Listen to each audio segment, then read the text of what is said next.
Walt Whitman refuses to die. And I mean that in the best way. Instead of passing among the people as an uncelebrated no one, Walt Whitman staked a claim in the heart of America. It wasn't just his poetry that helped him do so, it was his whole lifestyle. Whitman has withstood the test of time, and, in doing so, has become a sort of American legend. In modern mass culture, he's simply unavoidable. Walt is everywhere. He's even made it into internet memes like this one here. In this meme, we can start to understand just what Walt Whitman means to modern Americans and why he is still so prominent in our culture. The pun here implies that Whitman does, in fact, have wit. It implies that the name Walt Whitman comes with a sense of intelligence and elevated, educated use of words. In other words, Whitman is high-end American literature worthy of over a century and a half of praise. But why? Let's look at more pictures to find out an answer. In Washington, D.C.'s DuPont Metro, there is an engraving of Whitman's poem The Wound Dresser, published in the 1876 version of Leaves of Grass. The poem describes his time spent tending to soldiers during the Civil War, and apparently, someone thought the last stanza appropriate for carving into a wall. It reads, "Thus in silence, in dreams' projections, returning, resuming, I thread my way through the hospitals. The hurt and wounded I pacify with soothing hand, and sit by the restless all dark night. Some are so young, some suffer so much. I recall the experience sweet and sad." These words serve as a reminder to all who pass under them as they enter the metro, a reminder of the terrors of the Civil War and what it means to fight for America. Here, it was Whitman's words that were chosen as a symbol of American experience. Let's backtrack a little and start from the earliest moments of modern, post-1900 culture.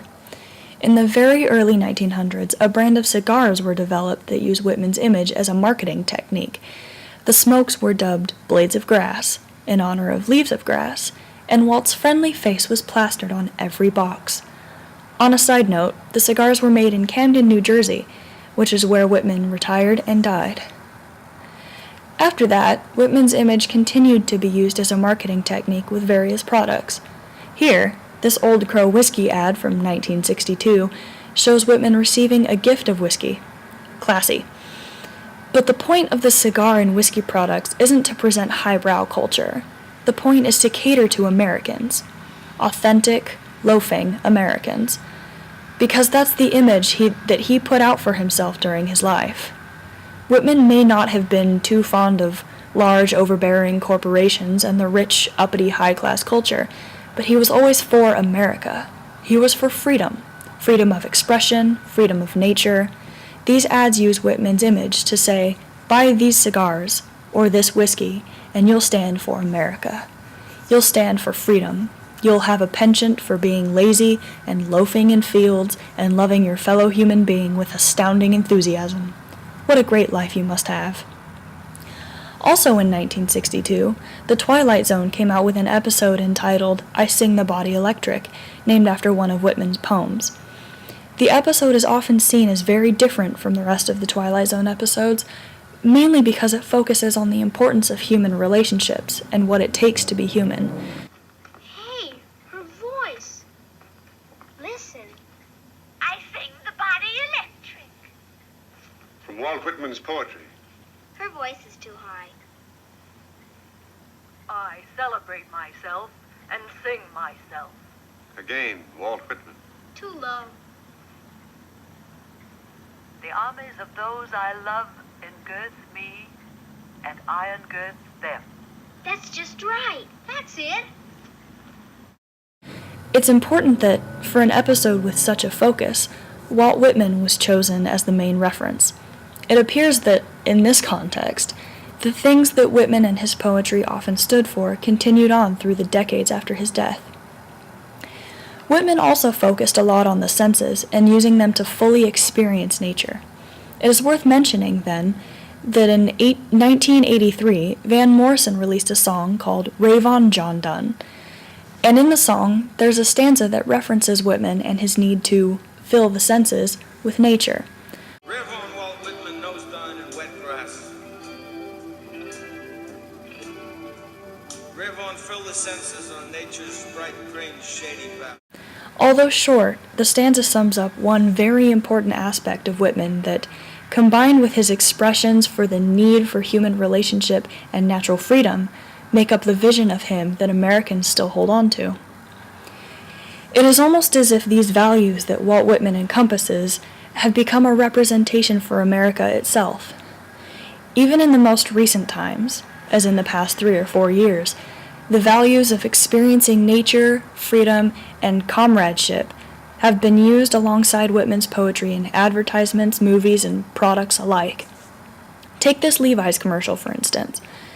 If there wasn't the narration of Whitman's poem O Pioneers in the background, the audience would only see a bunch of young people running around, experiencing comradeship, just one aspect. But because Whitman's poem is also included, it is a prominent feature of this ad. The association with nature and spiritual freedom is attached. Pioneers. Oh, pioneers. Come, my tan-faced children. Follow well in order. Get your weapons ready. Have you your pistols? Have you your sharp-edged axes, pioneers, oh pioneers? For we cannot tarry here. We must march, my darlings. We must bear the brunt of danger. We, the youthful, sinewy races, all the rest on us depend. Pioneers, oh pioneers. Oh, you youths, Western youths, so impatient, full of action, full of manly pride and friendship. Plain I see you, Western youths. See you tramping with the foremost. Pioneers, oh pioneers. We debouch upon a newer, mightier world, varied world. Fresh and strong the world we seize. Pioneers, oh pioneers.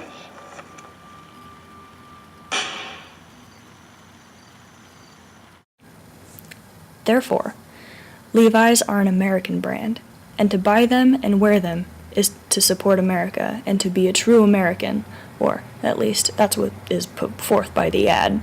The same year of the Levi's commercial, the movie Leaves of Grass was released. It doesn't market anything, but it still presents Whitman's poetry in what appears to be the same way that it was presented back in the mid-19th century. You have not known what you are. You have slumbered upon yourself all your life. Your eyelids have been the same as closed most of the time. What you have done returns already in mockeries. The mockeries are not you. Underneath them, and within them, I see you lurk. Who is that? Walt Whitman? I don't think I ever imagined hearing him recited to me by a girl getting a 40-pound catfish. That's exactly how he should be recited. He wrote without rhyme or meter, free verse, just whatever he felt inside. Walt Whitman's poetry is, apparently, meant to be unsophisticated. When most people think of reciting poetry, they probably imagine a stiff atmosphere in which someone formally recites lines. But not old Walt. His lines were, apparently, meant to be recited on the banks of rivers, loafing in fields of grass, while soaking in nature and companionship. During his time, Whitman was often criticized for his low-class, unsophisticated writing, as seen in several reviews of Leaves of Grass. This film, however, embraces that aspect of his writing, along with seemingly everything else. America's view of Walt Whitman hasn't changed much since he first put Leaves of Grass out there for the world. We have only grown to accept him much better, obviously, and have chosen him as a shining example of Americanness. We use him to sell American products and to promote ideals that run alongside American values. Hell, you can even let everyone know how much you support the use of Whitman. Buy a snazzy t-shirt and let everyone know that Walt's with me. Because Walt is with America. He has withstood the test of time because he made such a conscious effort in his writings to blatantly promote his ideals. And America is just fine with that. Over the past century and a half, America has decided that Whitman's ideals are good ones. What is America if not free, natural, and companionable? If anyone ever needs reminding of America, we have Walt Whitman handy.